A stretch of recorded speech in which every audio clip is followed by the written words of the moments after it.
पंकज त्रिपाठी की success story. गाली मिली तो सोच लिया था कि सर फोड़कर गांव चले जाएंगे। उन्होंने एक इंटरव्यू में बताया, मैं गांव से आया था, मुझे नहीं पता था कि एक्शन सीन कैसे शूट होते हैं। जब 3-4 टेक हो गए तो एक्शन डायरेक्टर ने अपने असिस्टेंट से कहा, गाली देते हुए किसे पकड़ लाए हो। गाली सुनकर मेरा मूड खराब हो गया, गुस्सा बहुत आया। तभी एक सीनियर एक्टर मिले, बोले क्या हुआ। मैंने बताया कि मुझे गाली दी, मैं इसका सर फोड़कर गांव चला जाऊंगा, नहीं करनी एक्टिंग। फिर उन्होंने समझाया, इन गालियों को इकट्ठा करो और अपने काम पर फोकस करो, एक दिन यहीं आएंगे और सर बोलेंगे। वही हुआ। 8 साल बाद एक फिल्म की स्क्रीनिंग में वही व्यक्ति आया और बोला, वाह सर क्या काम किया है। भाभी पहले ही समझ गई थी मुझ में कुछ है। मेरी भाभी कहती हैं, हम तुम्हें 9वीं क्लास में ही पहचान गए थे कि तुम में कुछ है।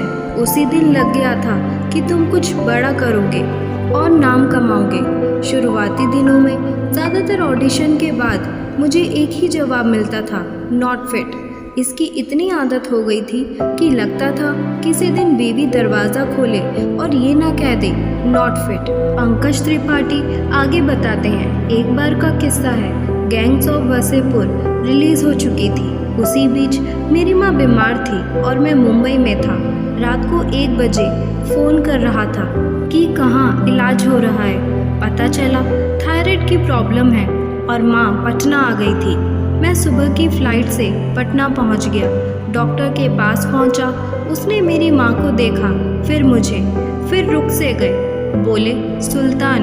मैंने कहा हाँ सर। बोले आप आए हैं, बताया क्यों नहीं, ये आपकी माँ है। फिर इलाज किया और उसके बाद बाहर तक छोड़ने आए। फिर एकदम से उनका असिस्टेंट आया और उसने इलाज के लिए जमा कराए पैसे वापस दे दिए। ये जब मेरे बाबूजी को पता चला तो उन्होंने गांव में सबको बताया। मेरे लड़के को देखकर डॉक्टर ने इलाज का पैसा लौटा दिया। उसके बाद फ़ोन करता था तो वो डॉक्टर कहते थे, माँ की सेहत की चिंता आप मत कीजिए, सिर्फ शूटिंग कीजिए, उनको मैं देख लूँगा। अगला काम मिलेगा या नहीं पता नहीं रहता था। एक वक्त मुझे ऐसा लगा था कि मुझे अगला काम नहीं मिलेगा। हमेशा सोचता रहता कि ये शूटिंग ख़त्म होने के बाद अगली बार कैमरा कब देखूंगा, जबकि मैं सब कुछ कर सकता था। गुंडा बनकर आपको डरा भी सकता हूँ और मिठाई वाला बनकर हंसा भी सकता हूँ। कभी अफसोस नहीं किया। मेरा बचपन थोड़ा कठिन था। गांव में रहते थे, वहाँ लाइट नहीं थी, टीवी रेडियो तो दूर की बात। 10वीं तक मैंने सिनेमा हॉल या ट्रेन का स्लीपर कोच तक नहीं देखा, लेकिन मैं खुश था, कभी शिकायत नहीं की।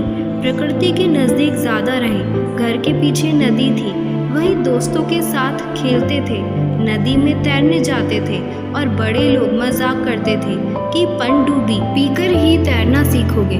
तो हम भी 1-2 बार कीड़ा पी गए, लेकिन कहाँ पता था कि तैरना सीख जाएंगे तो नदी से ही दूर हो जाएंगे। पिताजी का सपना था मैं डॉक्टर बनूं। 2 बार एग्ज़ाम भी दिया मैंने, लेकिन क्लियर नहीं हुआ। 35-40 नंबर में ही मैं खप जाता था, लेकिन अच्छा हुआ जो नहीं हुआ। बस डॉक्टर का टर्न नहीं, लेकिन एक्टर का टर्न रह गया। मनोज वाजपेयी बेतिया से नहीं आते तो मैं भी नहीं बनता एक्टर। मनोज वाजपेयी बेतिया से आए, कॉन्वेंट में पढ़े लिखे, मैं तो गांव में रहता था। उन्होंने हम जैसों के लिए नया रास्ता खोला। मैं सोचता था कि मनोज अगर वहां से आकर स्टार बन सकते हैं तो मैं क्यों नहीं।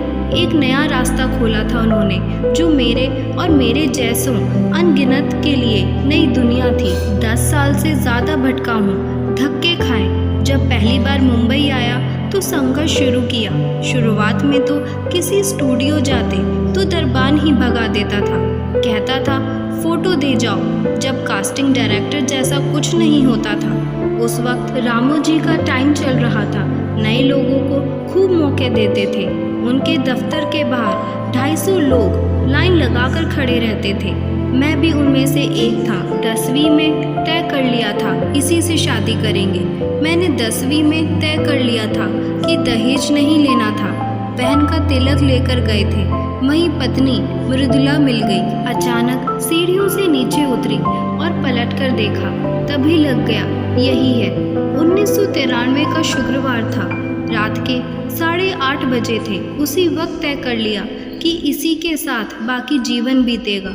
नहीं सोचा कौन है, भाव देगी या नहीं, हाँ करेगी या नहीं। 2004 में उसी से शादी कर ली। वो कलकत्ता रहती थी और मैं गांव में रहता था। फिर पढ़ने दिल्ली चला गया। मोबाइल भी नहीं था। 1.5 साल में एक बार मिलने कलकत्ता जाते थे। डेट क्या होती है ये तो पता ही नहीं था। NSD में रात 8 बजे फ़ोन आना तय था। अमेज़ॉन प्राइम की वेब सीरीज़ मिर्ज़ापुर की सोशल मीडिया पर खूब तारीफ हो रही है। खासकर इसमें बाहुबली अखंडानंद त्रिपाठी उर्फ कालीन भैया का किरदार निभाने वाले पंकज त्रिपाठी के नाम की खूब सराहना हो रही है। गैंग्स ऑफ वसेपुर का सुल्तान ने कालीन भैया तक पहुंचने में काफ़ी संघर्ष किया है। हाल ही में उन्होंने एक इंटरव्यू में अपनी शुरुआती दिनों को याद करते हुए बताया कि कैसे बिहार के एक छोटे से गांव में रहते थे और कैसे मुंबई में उन्हें स्टूडियो का दरबान ही बाहर कर देता था। एक किस्सा याद करते हुए पंकज ने बताया कि किस तरह एक एक्शन डायरेक्टर ने 3-4 टेक लेने के बाद उन्हें गालियां दी थी। पंकज का बचपन भी काफ़ी अभावों में गुजरा। गोपालगंज बिहार के जिस गांव में वे रहते थे वहां लाइट नहीं थी। 10वीं तक उन्होंने सिनेमा हॉल और ट्रेन का स्लीपर कोच तक नहीं देखा था। हालांकि समय बदला और अपनी मेहनत से पंकज आज किसी पहचान के मोहताज नहीं हैं।